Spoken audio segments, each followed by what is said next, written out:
बिस्मिल्लाहिर्रहमानिर्रहीम। लाखों करोड़ों दुरूदो सलाम मोहम्मद मुस्तफ़ा सल्लल्लाहु अलैहि वसल्लम और आले मोहम्मद पर। मैं हूं उमर दराज गोंदल। मैं आपको बार बार कह रहा था कि अमेरिका के प्यार से वैसे ही डरना चाहिए, लेकिन अमेरिका तो हमारा सोते हुए भी माथा चूम रहा है, तो हमें ज्यादा डरना चाहिए। क्या होना चाहिए? अंदाजा कीजिए कि आज अमेरिकी सदर जो हैं वो अपने मुल्क के जो जर्नैल हैं, उन्होंने दुनिया भर में जितने भी उनके जनरल जहां जहां पे अपॉइंटेड है उनको बुलाया हुआ था। तो उनके वजीर दिफा ने भी खिताब किया, उसने कहा भाई मोटे जर्नैल नहीं चाहिए, आप घर जाएंगे।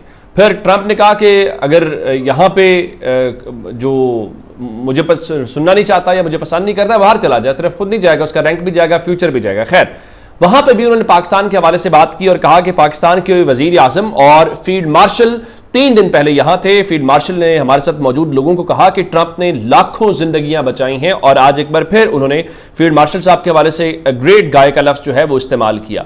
अब जब ये सारी सूरत हाल हुई है, तो अब चूंकि पाकिस्तान के अंदर अब ये तासुर ये है कि ट्रंप साहब ने जो प्लान का ऐलान किया है वो बिल्कुल पाकिस्तान उसके साथ खड़ा है, और कल ट्रंप ने कल भी उस मुल्क के वजीर आजम के साथ खड़े होकर, और पाकिस्तान का मीडिया कल उस वजीर आजम की प्रेस कॉन्फ्रेंस दिखा रहा था, तो वहां पे भी कहा कि जनाब देखें पाकिस्तान शुरू से इस मामले के ऊपर हमारे साथ है।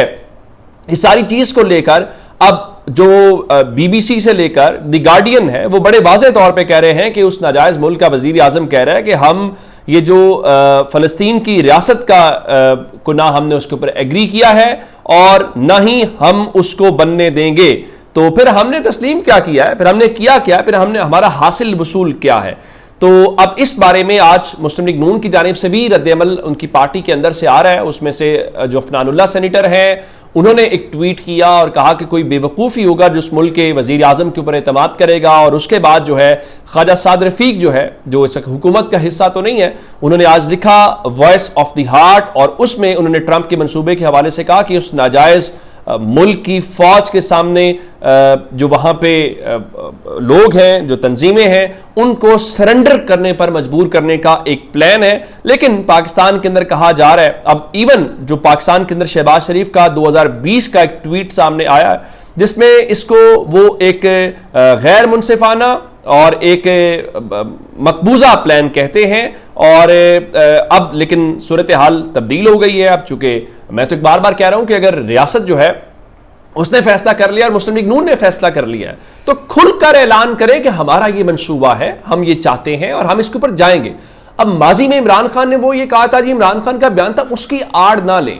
इमरान खान या पाकिस्तान एक बात कह रहे थे कि देखिए आपने कुछ तस्लीम करना है करें, लेकिन 1967 से पहले वाले बॉर्डर्स के ऊपर, और फिर यरूशलेम या अल-कुद्स है वो दारुल हुकूमत होगा, तो आपने उस बात की तरफ तो जा ही नहीं रहे। और इस वक्त तो इस फलस्तीनी रियासत को कोई तस्लीम करने की बात ही नहीं कर रहा, और वो तो वो बाद में देखा जाएगा, वो बात की बातें हैं। तो आज जनाब इसहाक डार जो हैं उन्होंने एक प्रेस कॉन्फ्रेंस की और उनका जी देखिए उस नाजायज मुल्क के हवाले से हमारी पॉलिसी में कोई तब्दीली नहीं आ रही, और फिर उनका जी वहां पे एक टेक्नोक्रेट की हुकूमत होगी, उसके ऊपर एक बैनुल अक़वामी बॉडी होगी, और इंडोनेशिया ने 20,000 फौजी भेजने की पेशकश की है और पाकिस्तान की फोर्सेस भेजने का फैसला लीडरशिप करेगी। तो इसका मतलब यह हुआ कि अब हमारी फोर्सेस भी वहां पे जाएंगी। और इस हवाले से वसीउल्लाह खान साहब की मैं कलमात सुन रहा था कि हमारे फौजी संतरी का किरदार अदा करेंगे, लेकिन उसके पीछे कौन, उसके ऊपर कौन होगा? टोनी ब्लेयर होगा, उसके ऊपर ट्रंप होगा, वो इनको कहेंगे कि ऐसे ऐसे चलना, ये उसके अंडर काम करेंगे। बिल्कुल ठीक है। और उसके बाद जो है उनका जी शहबाज शरीफ साहब जो है उनकी जो तकरीर है वो अक़वाम मुत्तहिदा की जनरल असम्बली के अंदर सबसे ज्यादा देखे जाने वाली तकरीर है। बिल्कुल ऐसा ही होगा, वो बहुत मकबूल है। शहबाज शरीफ इस वक्त आलमी लीडर हैं, इसमें हमें कोई दूसरी राय नहीं है, और हमें फख्र होना चाहिए जी पाकिस्तान के शहबाज शरीफ साहब को पूरी दुनिया में एक पोस्टर बॉय के ऊपर देखा जा रहा है, हम तो यही कह सकते हैं। लेकिन अब उनके लिए लंबे चौड़े जो मंसूबे बना रहे हैं उनके लिए एक बहुत बड़ा धचका है।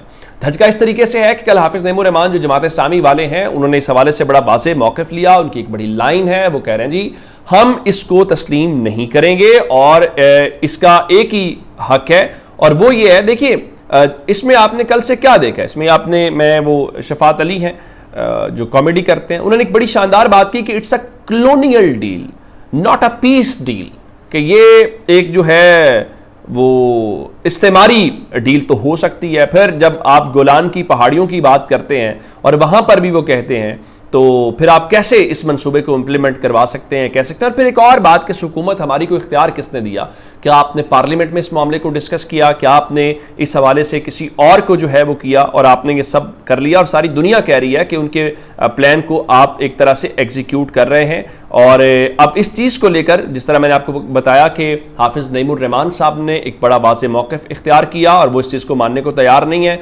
फिर लाहौर के अंदर आज मौलाना फजलुर रहमान साहब की प्रेस कॉन्फ्रेंस थी और मौलाना फजलुर रहमान साहब की जो प्रेस कॉन्फ्रेंस है उस प्रेस कॉन्फ्रेंस को लेकर उन्होंने बड़े वाज़ेह अंदाज में कहा है कि पाकिस्तान में कोई भी उस नाजायज़ मुल्क को तस्लीम करने का ना सोचे।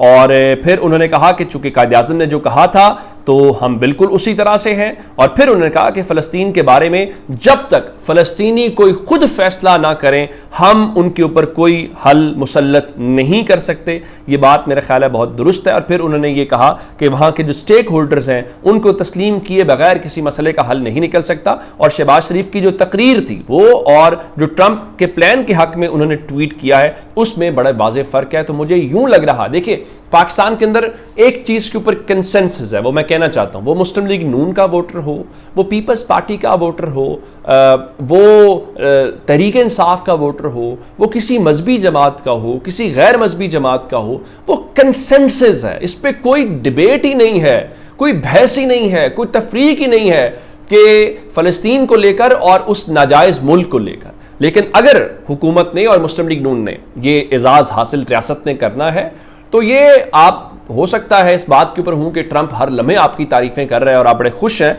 लेकिन तारीख में और बहुत सारी चीज़ों में चीज़ें बिल्कुल और तरह से हो जाएंगी, ये हो नहीं पाएगा।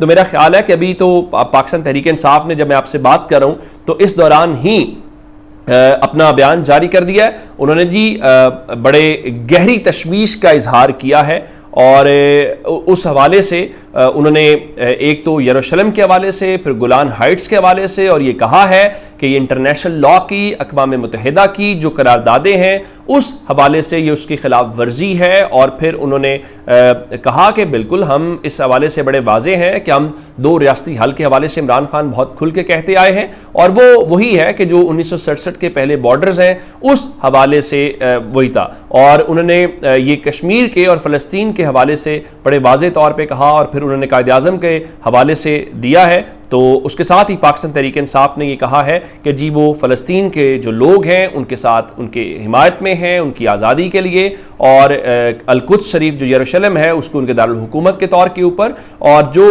यूनाइटेड नेशंस की करारदादें हैं उस हवाले से। तो अब उन्होंने ये कहा कि जो कश्मीर के लोग हैं और फ़लस्तीन के लोग, उन दोनों का कोई सियासी मसला नहीं है, बल्कि वो एक आज़ादी की, इंसाफ की और वक़ार की जो है वो जंग लड़ रहे हैं। तो मेरे ख्याल से अब अगर सियासी जमातें भी, मुझे यूँ लग रहा है जैसे ये चीज़ों को ट्रिगर कर देंगे, आप चीज़ों को ख़राब कर देंगे, तो ये होगा। अच्छा, अडयाला से जी आज इमरान खान और उनकी बहनों को अंदर जाने की इजाज़त नहीं दी गई। आज मुलाकातों का दिन था और उनकी बहनें अडयाला जेल से वापस रवाना हो गई हैं। और उसके बाद 2-4 खबरें और हैं। फ़लक जावेद के हवाले से खबर है कि उनके जिस्मानी रिमांड में 4 रोज़ की तोसी कर दी गई है और अब अदालत ने फ़लक जावेद को 4 अक्टूबर को दोबारा पेश करने का हुक्म दे दिया है। उसके बाद मैंने आपको इस्तीफ़ों की खबर दी थी कि 2 वज़रा आकिबुल्लाह और फैसल तरकई ने इस्तीफ़े दिए हैं। तो फिर खबरें थी कि शायद उन्होंने इस्तीफ़े दिए नहीं, उनसे इस्तीफ़े तलब किए गए। तो तर्जुमान वज़ीर आला खैबर पख्तूनख्वा ने कहा जी किसी से इस्तीफ़े नहीं तलब किए गए, बल्कि उन 2 वज़रा ने इस्तीफ़े खुद से दिए हैं, तो इसको इस्तीफे तलब करने के हवाले से न किया। जज साहब का ब्लंडर है जी,